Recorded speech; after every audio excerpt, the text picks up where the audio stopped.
한국에서 고착화된 조직 내 커뮤니케이션 현실 이야기를 좀 하는데 어제 비가 왔습니다. 네, 접니다. 밤 10시에 한강 지구 합정, 망원, 성산, 가양 요 라인을 달리시다 보면 웬 아저씨 한 명이 모자 쓰고 캡 쓰고 달리는 모습을 보실 수가 있겠습니다. 다 달린 다음에 집으로 들어오던 길이었죠. 왜 제가 밤에 달립니까? 저 역시 피지컬과 멘탈을 함께 관리하기 위해서죠. 인간이라는 존재는 몸에 마음이 담겨 있습니다. 마음에 영혼이 담겨 있죠. 그래서 계속해서 내 자신을 새로운 루키 마인드를 가지고 훈련하지 않으면, 배워가지 않으면 무너지게 되어 있습니다. 이 회사의 경영자가 저한테 이런 비슷한 이야기를 하셨어요. 그래서 제가 검색을 해보니까 벤자민 바머라고 하는 교수가 메릴랜드 대학교 칼리지 파크 캠퍼스에 있는 교수님인데, 이분이 이제 공공정책대학원의 교수님입니다. 미국 정책에 영향을 많이 미치는 분이에요. 근데 이분이 이미 이런 이야기를 해놨더라고요. 너무너무 멋진 이야기입니다. 세상은 강자와 약자 또는 승자와 패자로 구분되지 않는다. 다만 배우려는 자와 배우지 않으려는 자로 구별될 뿐이다. Into learners and non-learners. 러너스와 넌 러너스로 구별된다. 이런 이야기를 했어요. 저도 현장에 가보면요, 경영자들과 실무자들과 대화를 할 때 보면 배우려는 자세가 굉장히 중요합니다. 이런 이야기를 하는데 벤자민 바머가 이런 이야기를 했다. 너무나 멋진 이야기가 아닐 수 없습니다. 세상은 강자와 패자, 승자와 패자로 구분되는 게 아니라 배우려는 자와 배우지 않으려는 자로 나뉠 뿐이다. 저도 현장에 가보면요, 이제 한 5년에서 10년 차 정도 되었는데 한 팀장급 됐어요.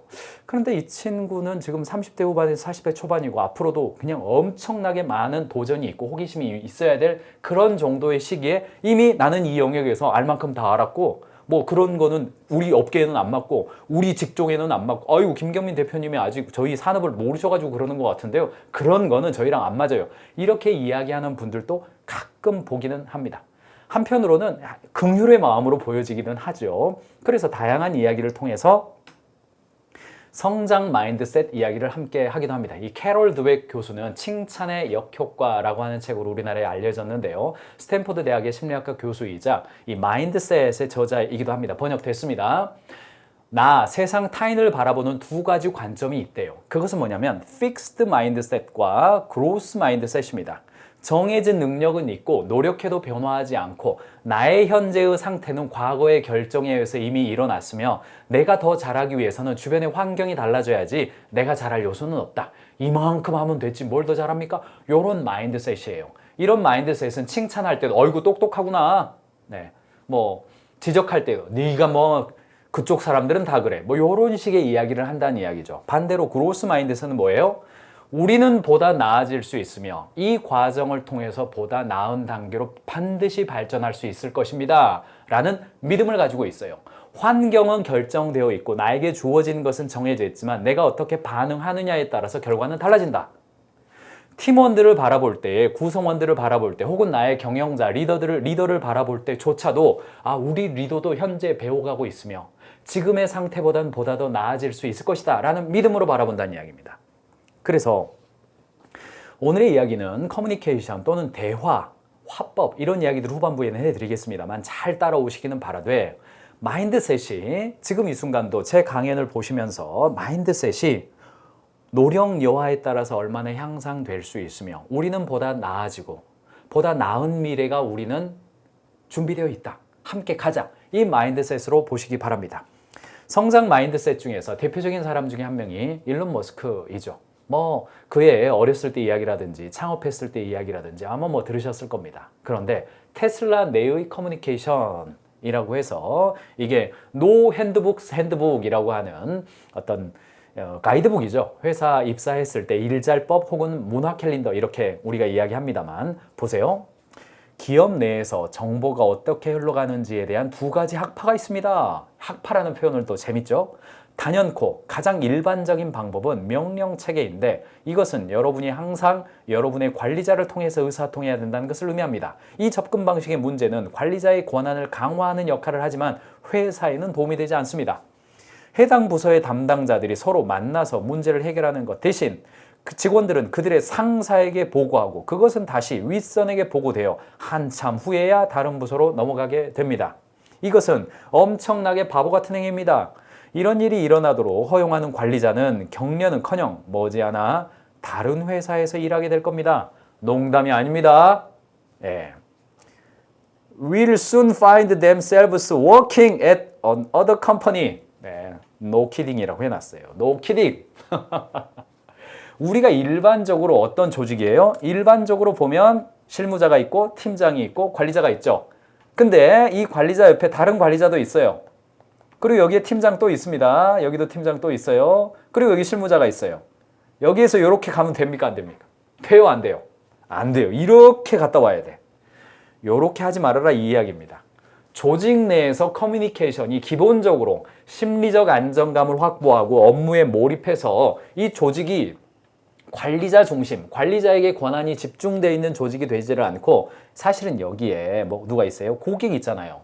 고객을 만나고 있는 사람들이 여기 있단 말이죠. 그래서 조직도를 거꾸로 그리는 조직도 많잖아요. 고객을 중심으로 해서 마음껏 소통하는 조직이 되어야 된다고 강조한 것이 일론 머스크예요. 조직의 보고 체계에 맞춰서 상사들이 정보를 공유하는 방식은 관리자의 권력을 증진시키는 데 도움이 되지만 회사에는 도움이 되지 않는다. 대한민국 사회에서 공무원 조직 쪽이 이야기이긴 합니다만 아직도 이런 게 있나 봐요. 참 옛날 이야기입니다. 옛날 이야기입니다. 조직의 보고 체계를 맞춰서 상사들에게 정보를 공유하는 방식은 관리자의 권력을 증진시켜 주어요. 뭐예요? 과장은 요만하게 사인해야죠. 국장은 좀 더 크고 차장은 좀 더 크고 청장은 이렇게 크죠. 이 실제입니다. 찍었습니다. 실제입니다. 실제. 아직도 그렇죠. 뭐 일본에서는 도장을 찍을 때 과장은 옆으로 찍고 국장은 약간 세우고 차장은 요 정도 세우고 청장은 이렇게. 이런 문화도 있다는 이야기 가끔 나오죠. 끝도 없습니다. 끝도 없습니다. 게다가 한 번 말해도 두 번 이상 말해야 되는 리더들 이야기가 나오죠. 게다가 지금 보면 관리자들이 생각하고 있는 것은 한 번 말하면 척하고 알아들어야지 하면서 말을 하면 직원들 입장에서는 당신과 회의한 다음에 직원들은 교리 해석의 시간을 갖죠. 뭐예요? 공급자 마인드이죠. 한 번 말하면 알아들어야지. 뭐 이런 이야기 옛날 이야기예요. 다 그렇게 무시무시한 말을 해도 되던 시절이 있었습니다. 근데 최근에 잡코리아 조사를 보니까 사원급이 제일 듣기 싫어하는 말이 할 줄 알지? 알아서 해봐. 바쁜 일 없지? 뭐 이런 순서예요. 대리급이 제일 듣기 싫어하는 말이 바쁜 일 없지? 나 좀 도와줘. 야 그냥 내가 하라는 대로 좀 해라. 아직도 그거 모르면 어떡해? 여기 1, 2, 3위예요. 그런데 과장급이 듣기 싫은 말은 밑에 직원들 관리 좀 잘하지. 네. 그게 아니라요. 이러다가 이 대리한테 밀리겠는데 요런 요런 이야기 제일 듣기 힘들어한다고 그래요. 보면 언어가 굉장히 조직 내의 심리적 안정감을 깨트리는 경우가 많습니다. 부정적 언어를 사용했을 때, 이례적이거나 변덕스러운 행동을 했을 때, 들쭉날쭉한 감정을 표현했을 때, 지나친 비관주의, 직원들의 감정을 무시할 때, 요럴 때 리더의 언어가 구성원들의 자기 효능감, 업무 주도성, 업무 몰입, 이 세 가지의 특징은 뭡니까? 제가 종종 언더백 기업, 즉 중소기업에서 대기업과 달리 직원들에게 줄 수 있는 차별화된 EVP 요소라는 말씀을 종종 제가 드렸습니다. Employee Value Proposition, 직원이 직장 생활을 통해서 누리는 가치의 총합이에요. 총합입니다. 월급뿐 아니라 다른 여러 가지 요소가 있죠. 그 중에서 언더백 기업이 대기업에서는 주지 못하는 다른 세 가지, 경쟁적 세 가지 요소가 있는데 그게 뭐냐면 자기 효능감, 업무 주도성, 업무 몰입이에요. 이 세 가지가 언더백 기업이기 때문에 직장인들이 가지고 있는 차별화된 가치란 말이죠. 대기업에서는 상대적으로 이거 누리기가 어려워요. 문제는 뭐냐?